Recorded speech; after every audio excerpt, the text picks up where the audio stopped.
53. الهلال 49 بدك من الهلال من 25 مباراة. بعدين بيجينا التعاون الفتح الطائي. الاتفاق صار ثامن عنده 33 نقطة ويعني خلص نجا من الهبوط. بيجينا ضمك أبها الرائد الفيحة. بلشنا بقى اللي عم بيصارعوا لهبوط الوحدة الخليج التعاون العدالة والباطن. عبد الله بن زنان، يعني أكثر من عصفور ضرب بحجر واحد الاتفاق. كم عصفور ضرب؟ والله يمكن 3 عصافير اليوم ضربها الاتفاق في مباراة كبيرة جدا قدمها لاعبو الاتفاق. طبعا أول شيء اللي هو أنهم ابتعدوا عن فكرة التهديد بالهبوط أو من هذا القبيل، ابتعدوا تماما، أصبحوا من أوائل فرق الوسط، ترتيبهم الثامن الآن في الدوري. وكذلك فتحوا الباب أمام النصر انه ممكن يحقق الوصافه بابتعاد الشباب عنه بفارق 4 نقاط. وكذلك الاتحاد اصبح له منافس وحيد اللي هو النصر الان في ما تبقى من مباريات الدوري. طبعا الاتفاق اليوم قدم يعني واضح من بدايه المباراه انه الرغبه والاصرار والحماس كانت اكبر لدى الاتفاق. نعم.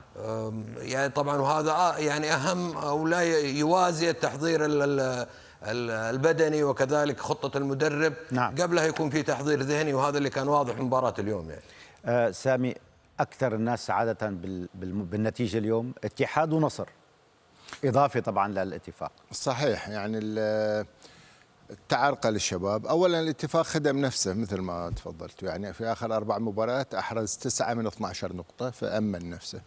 نعود إلى الاتحاد دون أدنى شك، نعم هو متصدر، الأمور في إيده، لكن يهمه بعد أن يتعرقل من خلفه. اليوم الشباب حقيقة لم يقدم ما يشفع للفوز.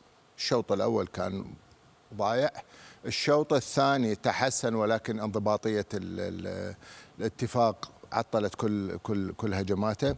وهذا مرة أخرى يعطي حتى درس لكل الفرق، حتى الاتحاد يجب أن يعي هذا الدرس والنصر، أنه رغم الفارق الكبير في النقاط، تقريبا نتحدث عن أكثر من 20 نقطة الفارق بين الفريقين، ولكن الاتفاق هو اللي فرض كلمته.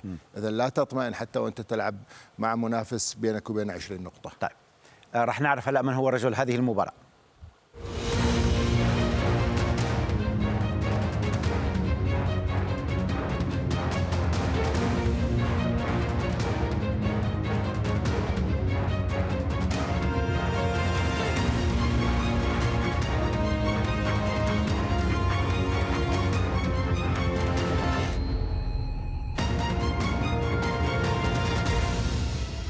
إذن كوايسون هو مان أوف ذا ماتش. رح نروح لفاصل وبعده الأندية